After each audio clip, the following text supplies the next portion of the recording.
தொழிலாளர்கள் எவ்வளவுதான் கடுமையாக உழைத்தாலும் குடும்பத்தினருடன் நேரம் ஒதுக்குவது மிகவும் முக்கியம் என்று சத்தியம் தொலைக்காட்சி நிர்வாக இயக்குநர் டாக்டர் ஐசக் லிவிங்ஸ்டோன் அறிவுறுத்தியுள்ளார். சென்னை அம்பத்தூரில் மே தினத்தையொட்டி நாடார் நற்பணி மன்றத்தின் 27வது ஆண்டு குடும்ப நிகழ்ச்சி நடைபெற்றது. இதில் நடத்தப்பட்ட ஓட்டப்பந்தயம், கயிறு இழுத்தல், கோலம் வரைதல் போன்ற பல்வேறு போட்டிகளில் சிறியோர் முதல் பெரியோர் வரை பலர் ஆர்வத்துடன் கலந்து கொண்டனர். இந்நிகழ்ச்சியில் சத்தியம் தொலைக்காட்சி நிர்வாக இயக்குநர் டாக்டர் ஐசக் லிவிங்ஸ்டோன் கலந்து கொண்டு மாணவ மாணவியர்களுக்கு கல்வி உதவி மகளிருக்கு தையல் இயந்திரம் ஆகியவற்றை வழங்கினார். தொடர்ந்து நிகழ்ச்சியில் பேசிய அவர், உழைப்பாளராக தனது வாழ்வில் சந்தித்த சிறந்த அனுபவங்களை அங்கிருந்த தொழிலாளர்கள் மற்றும் அவர்களது குடும்பத்தினருடன் பகிர்ந்து கொண்டார். உழைக்கும் சமுதாயத்தினர் முன்னேற்றமடைந்தால் நமது நாடு முன்னேறும் என்று குறிப்பிட்டுள்ளார். தொழிலாளர்கள் கடுமையாக உழைத்தாலும் நேரம் ஒதுக்கி குடும்பத்தினருடன் கலந்துரையாடுவது அவசியமானது. அது மிகவும் நல்லது என்றும் சத்தியம் தொலைக்காட்சி நிர்வாக இயக்குநர் டாக்டர் ஐசக் லிவிங்ஸ்டோன் தெரிவித்துள்ளார். இன்னைக்கு மே 1ஆம் தேதி உழைப்பாளர் தினம். இன்னைக்கு இந்த இடத்துல உழைப்பாளர்களை கௌரவிக்கிறதுக்காக உழைப்பாளர்கள்லாம் சேர்ந்து தங்களை கௌரவிச்சுக்கிறதுக்காக ஒரு சிறப்பு கூட்டத்தை இன்னைக்கு ஒழுங்கு பண்ணியிருக்கிறாங்க.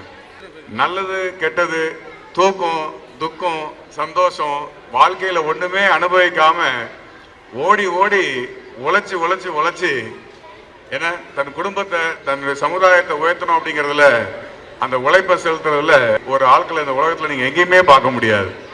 பிறருக்காக உழைக்கக்கூடியவங்க நல்லா யோசிச்சு பாருங்க.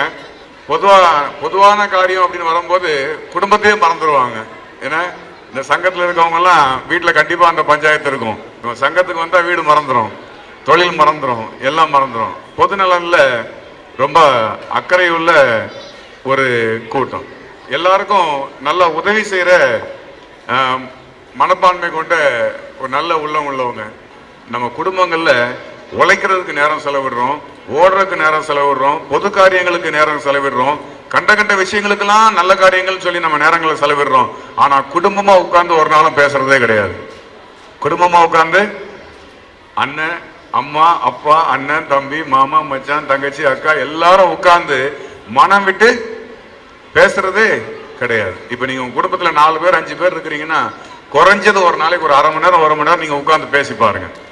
இந்த உறவுல இருக்கிற அந்த பெருமைகள் மாறி போய்கிட்டே இருக்கும். இது நம்ம குடும்பங்கிற ஃபீல் அங்கதான் உருவாகும்.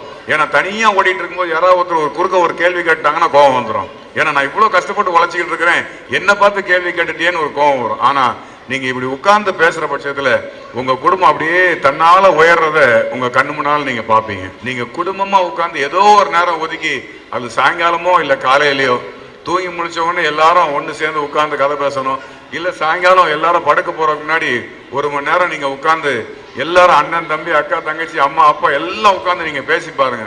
அந்த குடும்பத்துல உங்களுடைய வளர்ச்சியை இந்த உலகத்துல யாராலையும் தடுக்க முடியாது. அதை மிஸ் பண்ணனால்தான் இன்னைக்கு எதையோ ஒரு சமூகத்துக்கிட்ட இன்னைக்கு எல்லாத்தையும் கையில கொடுத்துட்டு நம்ம இன்னும் உழைச்சிக்கிட்டே இருக்கிறோம்.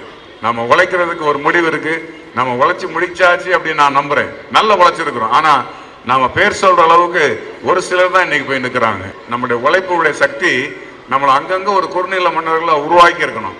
அது நம்ம இழந்ததுக்கு காரணம் நமக்குள்ளேயே உள்ள சின்ன போட்டி பொறாம தான். 90களில் நாங்கள் கம்பெனி ஆரம்பிச்ச புதுசுல காலையில் 6 மணிக்கு போயிடுவேன், ராத்திரி 11 12 மணி வரைக்கும் கம்பெனில தான் இருப்பேன். 4 முழுசும் சாப்பிட்டுருக்க மாட்டேன். சாப்பாடை பத்தி ஞாபகமே வராது.